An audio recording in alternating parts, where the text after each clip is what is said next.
In the Ottoman Empire, nationality was determined by religion. The point of such a sly, far-sighted policy was to disunite, then exterminate the Assyrian nation. According to this policy, there were no Assyrians in the Ottoman state, only Nestorians, Chaldeans, and Jacobites. It's impossible today to give the exact number of the Assyrians living in the Ottoman Empire. As the policy demanded, reduction of the Christian numbers and increase of the Muslims. There have always been questions regarding accuracy in figures. As a rule, the statistics of the Christian people was conducted by their respective clergymen. There were lots of places, though, where churches and pastors did not exist.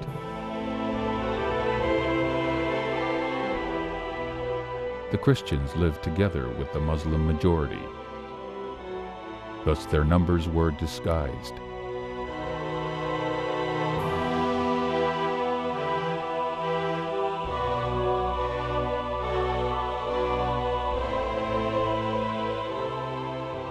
But very often, the Christians themselves deliberately reduced their quantity in the hope of escaping Turkish attacks and heavy taxes.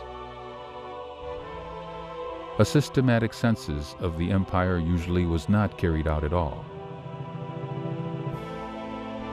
The Russian Deputy Council of the Van Vilayet, Termen, reported that, to his knowledge, there were 237 Assyrian families living in the Assyrian villages of Dir, Eli, and Paki of Hakkari's Kavar province. Official numbers showed only 77. There was a huge discrepancy between the actual and official numbers of the Christian population of Turkey. Most of the time, the Christians themselves intentionally diminished it. As a Russian researcher, Shelkovnikov, reported, in Asian Turkey, towards the beginning of the 20th century, the Assyrian people exceeded 860,000. In 130 dwelling places of the Urmia region in neighboring Persia, they amounted to 100,000.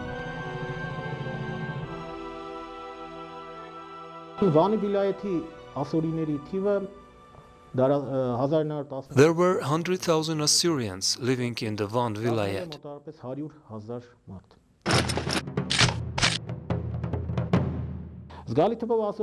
A great number of Assyrians lived in Antioch and in the territory of present-day Syria.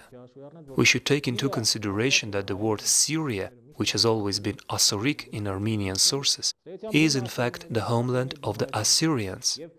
Over time, they have been Islamized, becoming speakers of the Arabic language and have been assimilated into Arabs.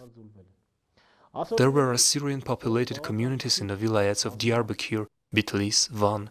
One of the most significant cultural and religious Assyrian centers was the Mosul vilayet.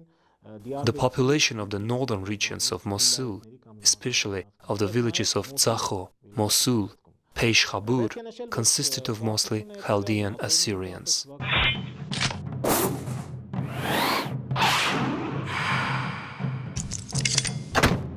The number of the Mosul Assyrian population totaled 100,000 to 150,000 people, which was a really high figure.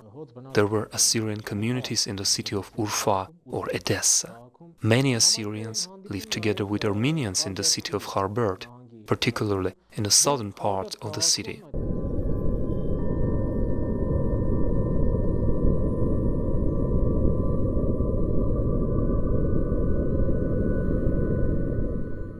Here are the most important Assyrian centers, where an estimated 1 million Assyrians lived before 1914-1915, before the genocide.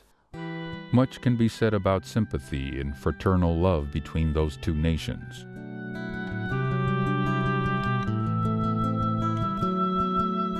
When in 1914, the famous Armenian commander Andranik, together with his volunteers, came to defend the city of Sarai, of Van Vilayet. He was welcomed by the Assyrians.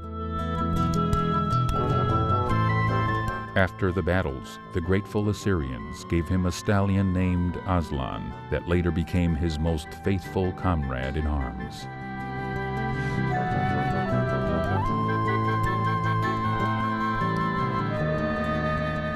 In Karberd, too, the Assyrians and Armenians had a good relationship. Nearly 5,000 Assyrians inhabited the Sinamu district of Karberd and adjacent villages. Most of them spoke Armenian, and intermarriages between Assyrians and Armenians were common. Many Assyrians bore Armenian first names like Bogos, Mardiros, or Oanis.